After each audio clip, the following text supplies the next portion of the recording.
10 நாட்கள் தீபமாய் ஜோதியாய்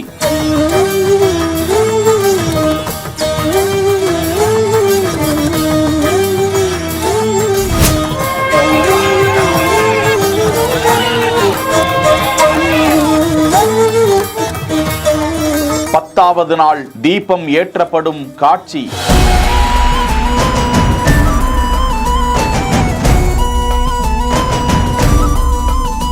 இதுதாங்க கடைசி நாள். இன்னைக்கு விட்டா பார்க்கறதுக்கு வெகு மாதங்கள் ஆகும். அரிதான் அந்த ஜோதியை பார்க்க குவிந்த பக்தர்கள்.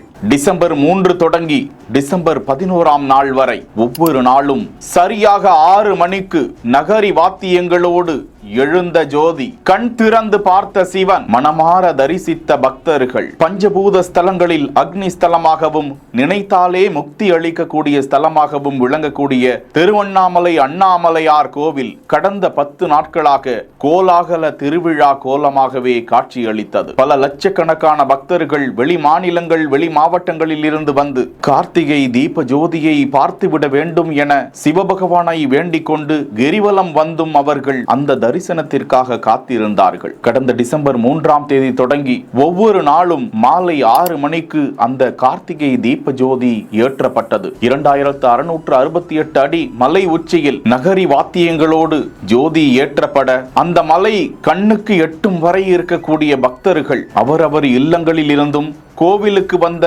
பல்லாயிரக்கணக்கான பக்தர்கள் நேரிலும் அந்த ஜோதியை பார்த்து கண்டுகளித்து சிவபகவானை வணங்கி சென்றனர். இவ்வருட கார்த்திகை ஜோதி 10ஆம் நாள் இறுதியாக ஏற்றப்படும் காட்சியும் வெளியிடப்பட்டிருக்கிறது. வலைதளத்திலும் அந்த ஜோதியை பார்த்து ஏராளமானோர் ஓம் நமச்சிவாய என சிவபகவானுக்கு நன்றியை கூறி வேண்டி வணங்கி வருகிறார்கள். செய்திகளை உடனுக்குடன் தெரிந்து கொள்ள பிஹைண்ட் வுட்ஸ் நியூஸ் வாட்ஸ்அப் சேனலுடன் இணைந்திருங்கள். செய்திகளை வழங்கியோர் Manju Group, SIMS Pharmacy and Clinics, Grand Royal tours.